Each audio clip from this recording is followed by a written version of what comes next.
जानकारी आपको दे रहे हैं। जहां नेता प्रतिपक्ष भूपेंद्र हुड्डा का बयान सामने आया। आपको बता दें, उन्होंने इंडिया न्यूज से खास बातचीत की।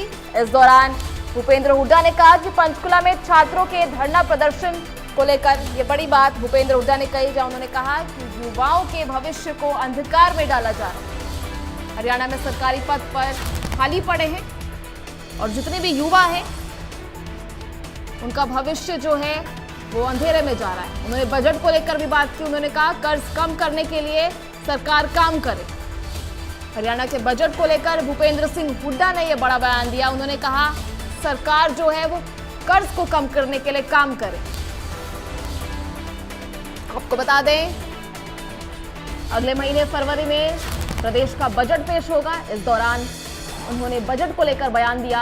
नेता प्रतिपक्ष भूपेंद्र सिंह हुड्डा ने कहा कि बजट को लेकर सरकार काम करे, कर्ज कम करने के लिए सरकार अहम कदम उठाए। भूपेंद्र सिंह हुड्डा का यह बयान सामने आ रहा है, जहां उन्होंने युवा बच्चों को लेकर यह बयान दिया। वहीं हरियाणा के बजट को लेकर भी भूपेंद्र सिंह हुड्डा का यह बयान सामने आया, जिसमें वो कहते नजर आए कि सरकार कर्ज कम करने को लेकर काम करे।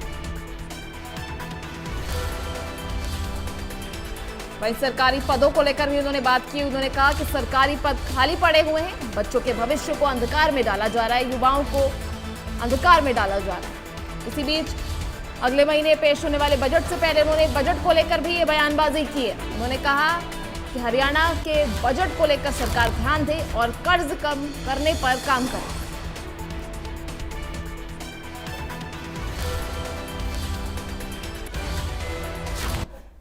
पंचकुला में स्थित एचपीएससी के दफ्तर के बाहर कई छात्र जो हैं वो लगातार प्रदर्शन कर रहे हैं। लगभग 20 दिनों से दफ्तर के बाहर धरने पर बैठे हुए हैं और गुहार लगा रहे हैं कि जो खाली पड़े पद हैं उन्हें भरा जाए।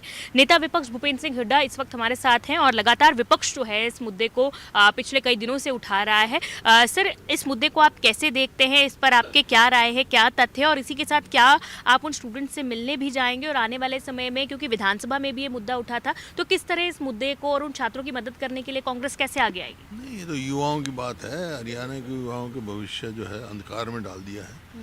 क्योंकि क्लास 1 क्लास 2 जितनी नौकरियां निकलती हैं और तो निकलती नहीं, खाली पड़े हैं, सारे पोस्ट भरते नहीं। जितनी निकलती हैं उसमें बाहर के ज़्यादा होते हैं। ये नहीं समझ में आया ऐसा क्यों है। क्योंकि हमारे बच्चे वेल क्वालिफाइड हैं और यूपीएससी तक के क्लियर करते हैं, एचपीसीएससी नहीं करते हैं। तो एक मेरे को इस बात का सवाल आता है कि क्या हमारे पास ऐसा कोई चेयरमैन भी नहीं जो एचपीएससी का चेयरमैन बने, वो भी बाहर से लगेंगे जी। तो फिर बच्चे बाहर के जाएंगे। लेकिन दूसरे ये भी कारण है, वहाँ बोली लगती है नौकरियों की। अब कांग्रेस क्या करेगी उन बच्चों की मदद करने के लिए? ये आवाज़ उठाएगी, उनकी लड़ाई लड़ेंगे, लड़ी रहे जी। क्योंकि रिकॉर्ड देखो आप, अगर 80 पोस्ट होंगी तो 78 बाहर के, 99 पोस्ट होंगी तो 77 बाहर के।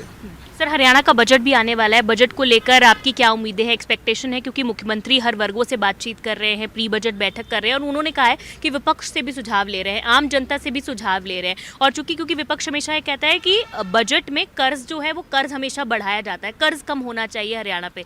लेकिन सत्ता पक्ष कहता है कि अगर कर्ज नहीं लेंगे तो विकास कार्य कैसे करेंगे? ये कर्ज दो, विकास कार्य, लेकिन विकास कार्य तो करो, कुछ करो तो सही। 11 साल में तो इन्होंने एक पोल तो मेट्रो का नहीं काटा, 1 इंच रेल लाइन लगाई, एक कोई बड़ा वो नहीं लेके आए। किया क्या है? नौकरियां दी नहीं, करते तो कुछ नहीं जी। कर्ज ही बढ़ाते हैं, ठीक है। 4 वाक की नीति पे चल रहे हैं। कर्जा लो, घी पियो, मरने के बाद कोई नहीं पूछेगा जी। सर, एक आखिरी सवाल, चंडीगढ़ पर जो है हरियाणा में नई विधानसभा भवन बनना था, उसको लेकर कहीं ना कहीं सरकार जो है थोड़ा ढीली पड़ी है, तो इसको लेकर कांग्रेस की क्या है चंडीगढ़ पर? क्योंकि आप हमेशा कहते हैं कि सरकार को क्लैरिफाई करना चाहिए कि आखिर किसका राइट है। नहीं, राइट नहीं, ये क्लैरिफाई करना चाहिए। आया चंडीगढ़ हरियाणा की राजधानी है कि नहीं है? राजधानी है तो हमारी विधानसभा कैसे रोक सकते हैं खरीदने पर? पहले पिछले स्पीकर थे, उन्होंने कहा भाई हमने लैंड भी आइडेंटिफाई कर लिया, अब गृह मंत्रालय ने कहता है लैंड मिल नहीं सकती। क्लैरिफाई करें ना। ठीक है, बहुत शुक्रिया बातचीत करने के लिए। तो नेता विपक्ष और पूर्व मुख्यमंत्री भूपेंद्र सिंह हुड्डा बातचीत कर रहे थे और उन्होंने साफ तौर पर कहा है कि कर्ज जो है वो नहीं बढ़ना चाहिए, कर्ज सरकार पर कम होना चाहिए और सरकार ने क्या विकास कार्य किए हैं उस पर भी सवाल उठाए हैं। और इसी के साथ सरकार से ये भी पूछा है कि आखिर चंडीगढ़ हरियाणा की राजधानी है या नहीं है और क्यों हरियाणा के नए विधानसभा भवन को लेकर आगे बात नहीं की जा रही है, इसको लेकर सवाल खड़े किए हैं। कैमरा पर्सन अमित के साथ साक्षी शर्मा, इंडिया न्यूज़ हरियाणा, चंडीगढ़।